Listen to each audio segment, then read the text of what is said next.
The envelope she handed me contained more than just a thank you note, it held the key to a future I never thought possible. What started as a simple act of responsibility that rainy Friday night would change the course of not just my life, but the lives of an entire family. If you've ever wondered whether small acts of kindness truly matter, this story might just be your answer. Before I dive into what happened that night and the incredible aftermath, if you're enjoying this kind of real-life story that shows how unexpected moments can transform our lives, please hit that like button and subscribe to the channel. Your support helps me share more stories like this one that remind us of our shared humanity. My name is Daniel, and 6 months ago, I was just another overworked junior analyst at Meridian Financial. The kind of employee who stayed late hoping someone would notice, who volunteered for the projects nobody wanted, all while barely making enough to cover rent in the city. My boss, Richard Harmon, was a legend in the industry, brilliant but demanding, the kind of success story they write business books about. To most of the office, he was untouchable, intimidating. To me, he was the mountain I was desperately trying to climb.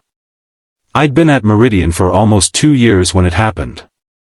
Our team had just landed the Peterson account, a massive win that had required weeks of late nights and stress-filled presentations.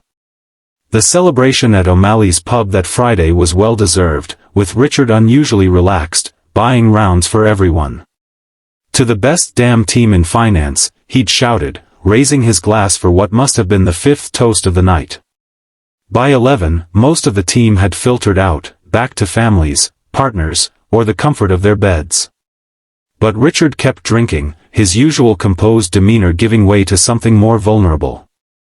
I stayed, partly out of loyalty, partly because I had nowhere better to be.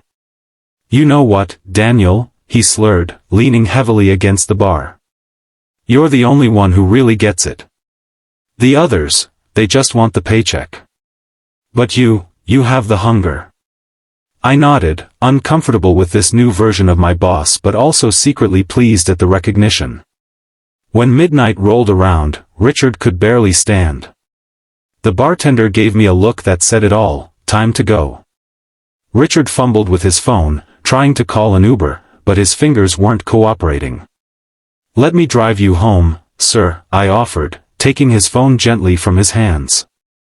"I've only had 1 beer, hours ago." He looked at me with glassy eyes. "You're a good kid, Daniel. Too good for this business, maybe." The rain was coming down in sheets as I helped Richard into my beat-up Honda Civic, a stark contrast to the luxury sedan he usually drove. He mumbled his address, an exclusive neighborhood I'd only seen in real estate listings I could never afford to browse seriously. The drive was mostly silent, save for Richard's occasional mumbling about pressure and expectations. I wondered about the man behind the power suits and confident presentations. What kind of pressure did someone like Richard Harmon feel? When we pulled up to his house, a stunning modern home with large windows illuminated from within, I wasn't sure what to do. Should I help him to the door? Call someone inside? Before I could decide, the front door opened, and a woman stepped out under an umbrella. Even in the darkness and rain, I could see she was elegant, probably in her early 40s, with a concerned expression that softened when she saw Richard in the passenger seat. "Thank God," she said as I helped Richard out of the car. "I've been calling him for hours." "I'm Daniel, from the office," I explained awkwardly as we each took one of Richard's arms and guided him toward the house. We were celebrating the Peterson account. "I'm Claire, his wife," she replied with a tired smile. "And I'm very familiar with Richard's celebrations." Inside, the house was as impressive as I'd imagined, high ceilings, tasteful art, the kind of place that spoke of success and stability. We managed to get Richard to a couch in the living room, where he promptly passed out. Claire covered him with a throw blanket with practiced ease that suggested this wasn't the first time. "Can I offer you some coffee before you head back out?" she asked, gesturing toward what I assumed was the kitchen. "It's the least I can do." I should have politely declined and left, but something in her expression, a mixture of gratitude and loneliness, made me accept. The kitchen was warm and surprisingly homey compared to the showroom-perfect living room. Claire moved around with efficiency, preparing 2 mugs of coffee. "Cream or sugar?" she asked. "Both, please," I replied, suddenly aware of how drenched I was from the rain. She handed me a towel along with the coffee. "So you're Daniel. Richard has mentioned you." I nearly choked on my first sip. "He has?" Claire nodded, settling across from me at the kitchen island. "He says you remind him of himself when he was younger. Determined, smart, willing to put in the hours."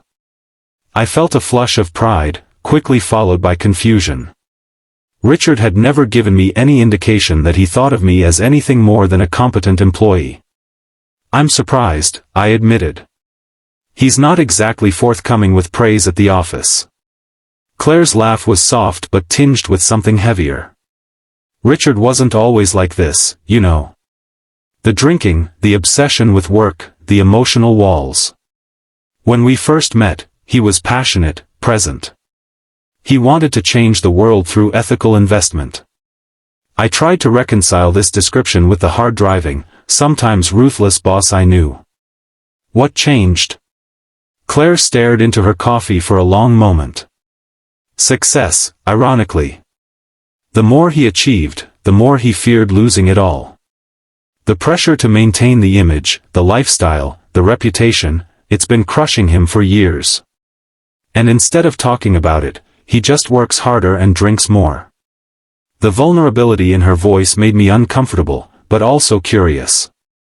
This was a side of Richard Harmon I'd never imagined existed. "I'm sorry," I said, not knowing what else to offer. "Don't be," Claire replied, straightening her shoulders. "I didn't mean to dump all this on you. It's just been a while since I've had someone to talk to who understands the world Richard lives in."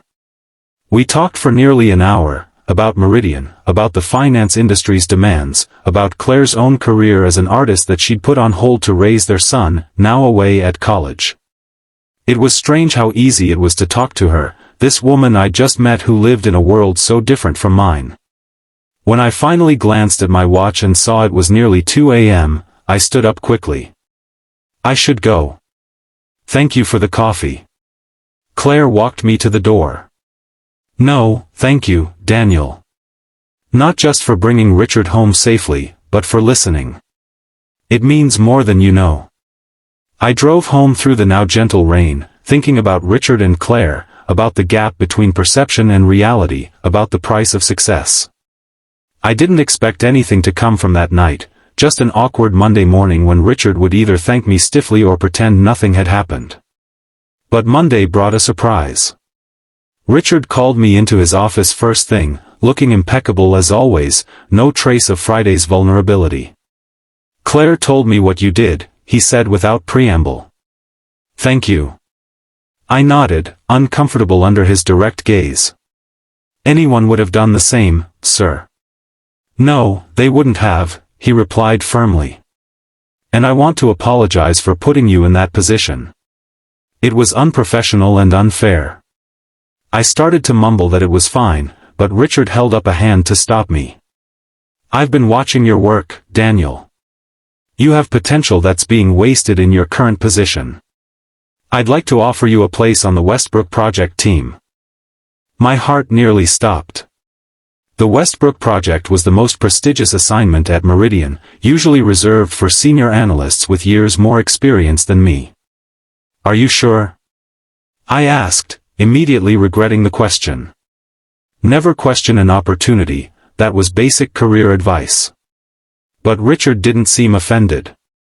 Instead, he smiled slightly. "Claire also mentioned that you two had an interesting conversation about ethical investment." I felt my face heat up. Had I said something wrong? Criticized company policy without realizing it? "The Westbrook project is focused on sustainable development," Richard continued. "Something I used to be passionate about, before."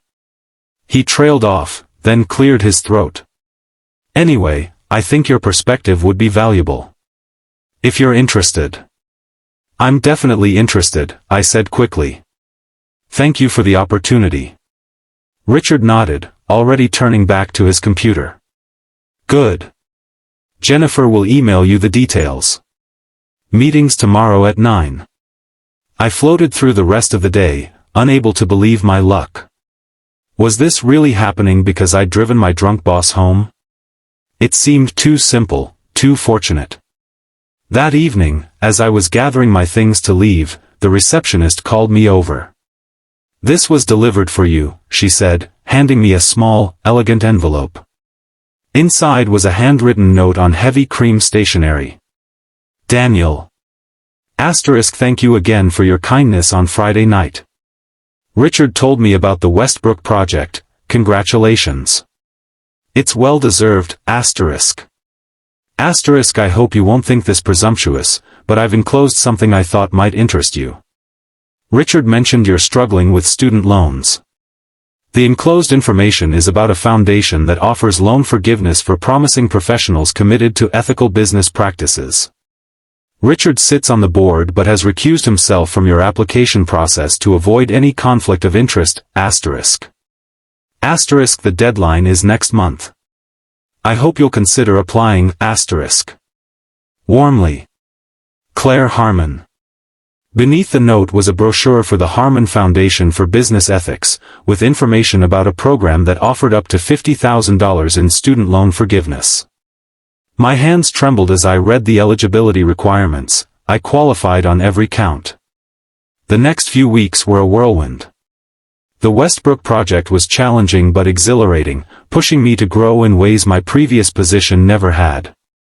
Richard was a different boss in this context, still demanding, but more collaborative, more willing to listen to new ideas. I caught glimpses of the man Claire had described, the one who wanted to change the world. I submitted my application to the foundation, trying not to get my hopes up. The amount would clear nearly all my remaining student debt, a burden that had been hanging over me since graduation, limiting my choices, my future. A month later, I received another envelope. This one contained a letter informing me that I'd been selected as a recipient of the Harmon Foundation grant. The full amount would be applied directly to my loans. I sat at my desk, staring at the letter, unable to process what it meant. Financial freedom. The ability to save for the future. The validation that my work mattered. There was a knock at my office door. I'd been given a small private space as part of the Westbrook team. Claire Harmon stood there, a tentative smile on her face. "I hope you don't mind that I came to deliver the news in person," she said. "The foundation notifies recipients by mail, but I wanted to see your reaction." "I don't know what to say," I managed, still holding the letter. "This is life-changing." Claire's smile widened. "That's the point. Richard and I started the foundation 5 years ago, but it was becoming just another tax write-off, another item on his resume. After our conversation that night, I reminded him why we created it in the first place, to nurture the kind of ethical leadership the business world desperately needs." She paused, her expression growing more serious. "You did more than drive Richard home that night, Daniel. You reminded us both of what matters. Richard has been different since then, more present, more purposeful. He's even talking about cutting back his hours." I didn't know how to respond to that. The idea that my simple act had somehow affected the Harmon's marriage seemed too significant, too intimate. "The foundation grant isn't charity," Claire continued, perhaps sensing my discomfort. "It's an investment in the kind of leader we believe you can become. The kind who remembers that success isn't just about profit margins." "I don't know how to thank you," I said finally. "You already have," she replied. "Just keep doing what you're doing. And maybe, when you're in Richard's position someday, remember to look out for the next Daniel." That conversation was 6 months ago. Since then, my life has transformed in ways I never imagined possible. The Westbrook project launched successfully, with my contribution specifically mentioned in Richard's presentation to the board. I've been promoted twice, with a salary that finally reflects my value to the company. Richard and I have developed a mentor relationship that goes beyond work. He's teaching me not just about finance, but about the kind of leader I want to be, one who values both success and humanity. He's changed too, still driven, still brilliant, but more balanced, more aware of the impact his actions have on others. As for Claire, she's returned to her art, with her first gallery showing scheduled for next month. The three of us have dinner occasionally, conversations flowing easily between business ethics and personal philosophies. My student loans will be fully paid off next month, a freedom I still can't quite believe. I've started volunteering with a financial literacy program for underprivileged teens, sharing the knowledge I've gained in a way that might help them avoid the debt trap I fell into. Sometimes I think about that rainy night and how close I came to calling an Uber for Richard and heading home. How a small decision, to take responsibility, to extend kindness to someone who needed it, created ripples that changed multiple lives. The envelope Claire handed me that night contained more than information about a foundation. It held the key to understanding that success doesn't have to come at the cost of our humanity, that in fact, the most meaningful success embraces it. If there's one thing I've learned from this experience, it's that we never know how our actions might affect others. The smallest kindness can open doors we never knew existed, not just for ourselves, but for everyone our lives touch. So the next time you have the choice between walking away or stepping up, remember my story. Remember that sometimes, the most important career move isn't found in a textbook or a networking event, but in a moment of simple human decency. And if you've enjoyed this journey with me, please don't forget to like this video and subscribe to the channel for more stories that remind us of the power of kindness and the unexpected ways our lives can change when we least expect it. Thank you for listening, and I hope my experience inspires you to create your own ripples of positive change.